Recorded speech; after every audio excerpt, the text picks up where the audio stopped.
क्या आप जानते हैं कि शासकीय पत्र और अर्धशासकीय पत्र में क्या अंतर होता है?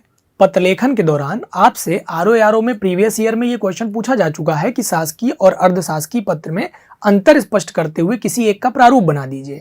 तो अगर आप जानते हैं कि इन दोनों के मध्य क्या अंतर है तो आप बहुत ही आसानी से 3-4 बिंदु लिख सकते हैं। जैसे शासकीय पत्र शासन के संबंध में एक पद से दूसरे पद को भेजा जाता है, जबकि अर्धशासकीय पत्र किसी अशासकीय व्यक्ति को अथवा समान पदस्थ अधिकारी को भी भेजा जाता है। साथ ही अगर हम आपसे बात करेंगे शासकीय पत्र की, तो जैसे मैं इसको शासकीय पत्र को एसपी लिख देता हूं, अर्धशासकीय पत्र को एएसपी लिख देता हूं, सरल भाषा में समझिएगा।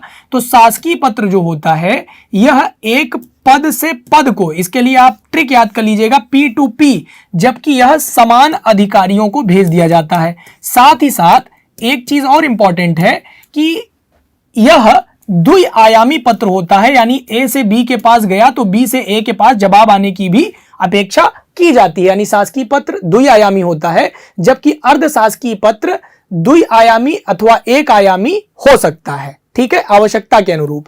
अब देखिए इनके बीच में अन्य क्या अंतर है। तो सबसे बड़ी चीज है कि इन दोनों के प्रारूप भी भिन्न भिन्न होते हैं। इन दोनों के प्रारूपों के मध्य भी काफी अंतर पाया जाता है।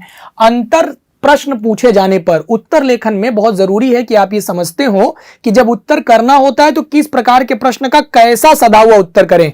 आपसे अंतर पूछे तो क्या लिखना है, समानता पूछे तो क्या लिखना है। इसलिए जब भी आप जुड़े ये बहुत जरूरी है कि आपकी कॉपी जांची जा रही है कि नहीं। मान लीजिए मैंने आपको केवल पत्र लेखन पढ़ा दिया, इतना ही पर्याप्त नहीं है। पर्याप्त ये नहीं होगा कि आपने पढ़ लिया है, सब जानते हैं। इससे ज्यादा कि आप उत्तर लिखते हैं, उसकी जांच की जाती है, उसे जांच करके आपको आपकी खामियां बताई जाती हैं।